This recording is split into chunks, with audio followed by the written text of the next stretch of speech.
And I would say I love you, but saying it out loud is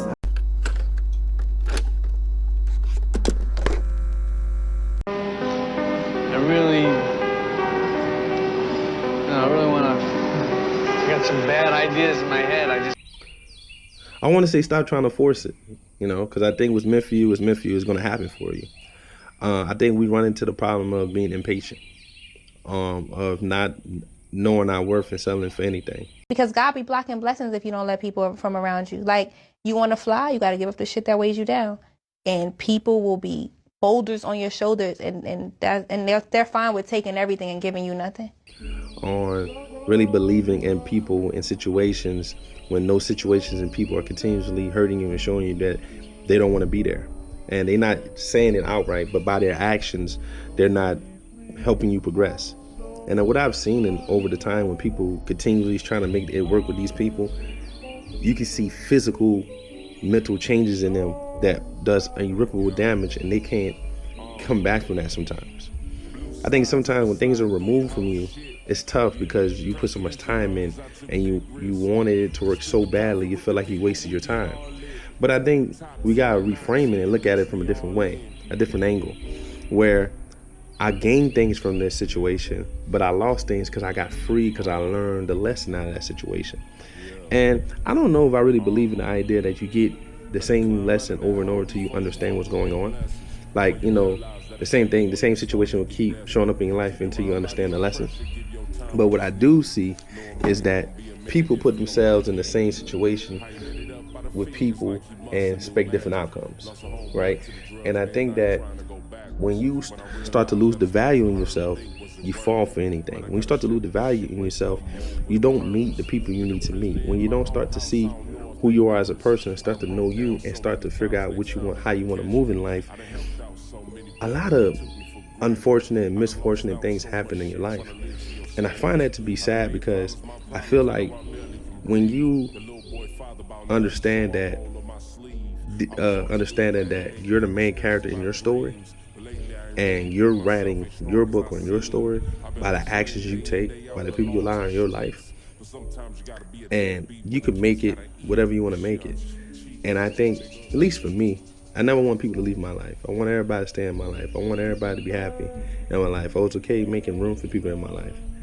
But when I look back at why I'm making room for people who wouldn't make room for me, why I'm making these sacrifices with people who won't make the same sacrifices for me. Not to say that I can't be a nice human being or be respectful, but what I am saying to the situation is that being so giving to somebody that's taking and taking, they're not replenishing anything, they're not putting more in you, right?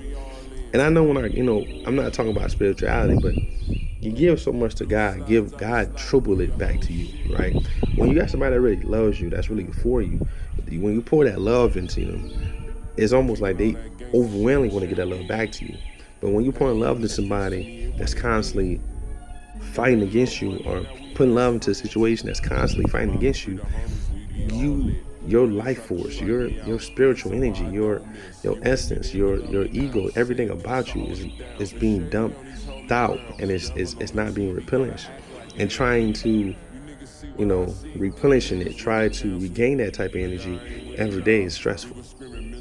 You lose your sense of self, you lose your creativity, you lose the essence of yourself, right? And you don't even realize it until they're gone and you actually work on yourself. But I feel a lot of people run away from the work.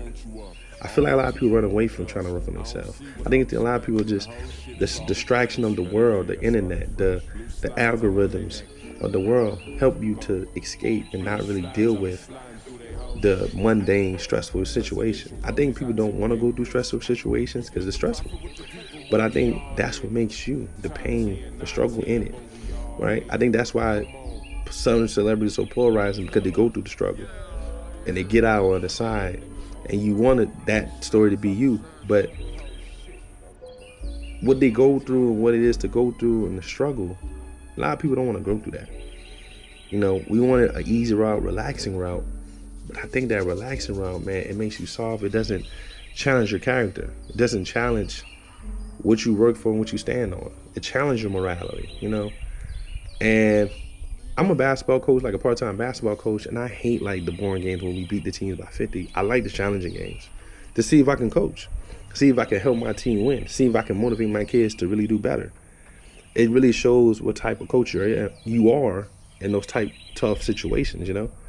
And I just feel like as people, we gotta start giving up so fast. We gotta stop trying to put energy into something that's been dead. Stop looking back, you know?